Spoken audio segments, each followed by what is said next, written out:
दोस्तों, आज हम आपको लेकर जाएंगे एक अनजाने और भूतिया सफर पर। तैयार रहिए अपने दिल को थामने के लिए, क्यों ये कहानी आपको एक अलग दुनिया में ले जाएगी, जहां राज छुपा हुआ है और अंधेरे में कुछ खौफनाक है। दोस्तों, असम के कई क्षेत्रों में शैतान का साम्राज्य है। वहां ज्यादातर लोगों को धोखे से मारकर जंगलों और तालाबों में फेंक दिया जाता है। घरों के नीचे दैफन लोगों की आत्माएं अक्सर भटकती रहती हैं और कमजोर लोगों के शरीर पर कब्जा कर लेती हैं। कुछ ऐसा ही भयानक अनुभव मेरी मौसी के साथ हुआ। ये बात तब की है जब मेरी मौसी को बेटा पैदा हुआ था और प्रसव के बाद उनका शरीर काफी दुर्बल और कमजोर हो गया था। उन दिनों प्रसव घर में किया जाता था। घरेलू इलाजों को औरतों के प्रसव के लिए इस्तेमाल किया जाता।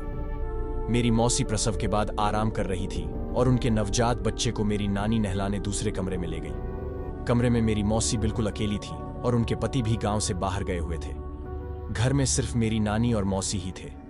प्रसव के बाद मौसी थकान के मारे सो गई और एक आहट से उनकी नींद खुली। उन्होंने सामने की खिड़की से एक काला साया कमरे में आते हुए देखा। उस काले साये के बाल हवा में लहरा रहे थे और उसकी आकृति बहुत ही भयानक थी। वो अपने हाथ मौसी के गले की तरफ बढ़ा रहा था। इतने में मौसी जोर से चीखी और नानी वहां पहुंच गई। मौसी ने सारा किस्सा बताया तो नानी ने गौर किया कि उनके सिरहाने कोई चाकू या हाथ में कोई रक्षा धागा नहीं बंधा है। फिर नानी ने मौसी के हाथ में हींग और सरसों के दाने काले कपड़े में लपेटकर बांध दिया और उनके बच्चे के हाथ में भी बांधा। मौसी के पूछने पर नानी ने बताया कि अक्सर ऐसे काले साए कमजोर या दुर्बल शरीर में प्रवेश करते हैं और अपनी अधूरी इच्छाओं को पूरा करते हैं। प्रसव के बाद नानी मौसी के पास सुरक्षा धागा और सिरहाने चाकू रखना भूल गई थी, इसीलिए मौसी को उस काले साए का सामना करना पड़ा। कुछ खतरे इतनी आसानी से नहीं टलते। नानी को आधी रात को घर के पीछे से किसी के रोने की आवाज आ रही थी और जब उन्होंने देखा तो एक काला साया वहां खड़ रहा था। नानी ने जोर से चिल्ला के पूछा, आखिर तुम हो कौन? क्यों हमारे पीछे पड़ी डीढ़े हो? काले साए ने डरावनी आवाज में जवाब दिया, ये घर मेरा है, चले जाओ यहाँ से, वरना तुम्हारा परिवार भी मारा जाएगा।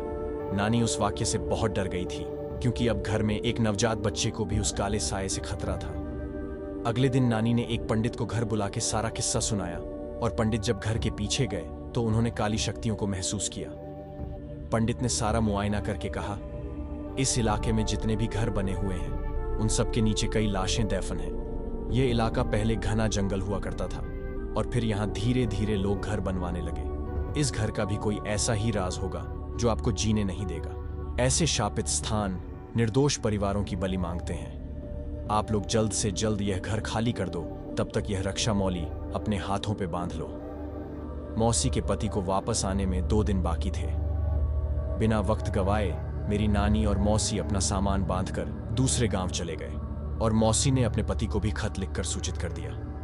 आज भी इसी डर से लोग घर बदलने से पहले उसका इतिहास पता कर लेते हैं, क्योंकि ऐसे भूतिया राज अक्सर लोगों को महंगे पड़े देते हैं।